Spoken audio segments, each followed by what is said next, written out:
I want to speak about Robinhood buy trigger today because Robinhood is the future of finance. I'm very bullish about it, but I'm going to give you the real technical on the buy trigger levels, valuation, and then eventually where I expect them to go from here. Hello, welcome back to Family Investor. My name is Dr. Alex Koh, and here I'm talking about Robinhood. I personally own it and I want to share my thesis with you. So, three things that I want to say about Robinhood on the fundamentals before I go into my technicals and valuation. The three key things is Robinhood is growing outwards internationally. The AUM is growing. They hold about 87 billion of everybody's fund only in the US. What happens if you go to Europe? It goes to the UK. Based if the regulation is well. And the second thing is now the additional credit cards. They are giving away pensions. Who knows, they're growing, they're creeping into the banking sector. They're giving services and the apps are so easy to use. And number three, really, I cannot see anything so undervalued in this current climate just now, sitting about 17 billion in comparison to IBKR, which is 50 billion, in comparison to banks with 100 billion. So I'm getting excited because they're starting to expand. And who knows where they'll get from here. Let's go to the technical analysis for Robinhood. As you can see, Robinhood on my Fibonacci is still on the red zone. It's at the lowest point in Fibonacci from the last high during the IPO.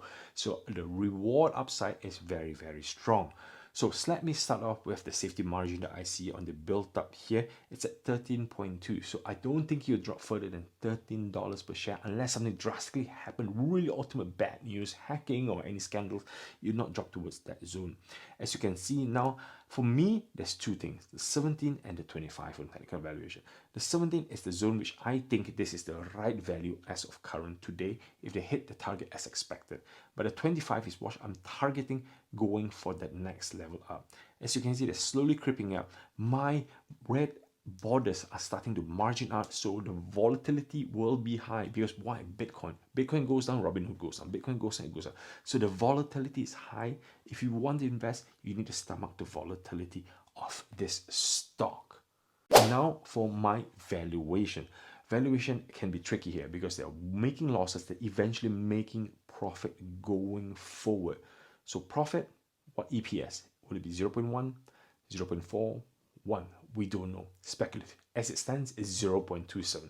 So for 0.27 at the current growth rate, they should be worth about $17 per share. Me, I'm speculating forward because the crypto boom people are not incorporating the growth in Europe. I'm anticipating potentially 0.4, and that equates to $24 per share, which matches my Fibonacci chart that going forward. So I've got 17, 24, and that is a huge volatility gap that I see. But I think the risk reward for me is worthwhile. Buy trigger. What is your buy trigger, Alex? That's the question. So anything around about under 17, I would buy. Now the hovering about 19. Remember, Bitcoin volatility. If Bitcoin starts dropping tomorrow to 60,000, it will come to that range of 70. So be patient. Dollar cross it down. At the moment, 1920 is high because of the hype of the credit card and the hype of the AUM. You go even higher. But every dip during volatility, try to take opportunity because I am doing that. And I'm also dollar cost averaging, trying to dollar cost round about that zone. Long term, EPS 1 is my ultimate goal. EPS 1 meaning they make about 5 billion revenue a year. And when they hit EPS 1 on that incredible growth rate, I should be expecting to see $61 per share on that stock. So this is how bullish I am on Robinhood, and I really want to really pour it out and share that with you. That's the end of my Robinhood analysis on the buy trigger. I hope you enjoyed it. Please like and subscribe, and especially on my short segments where I don't have time to produce long videos. And folks who follow me in my short segments know how bullish I am Robinhood for many months ago. So remember, come back, share, leave comment. It will really help me grow my channel so I can share more crazy videos like this for you in the future.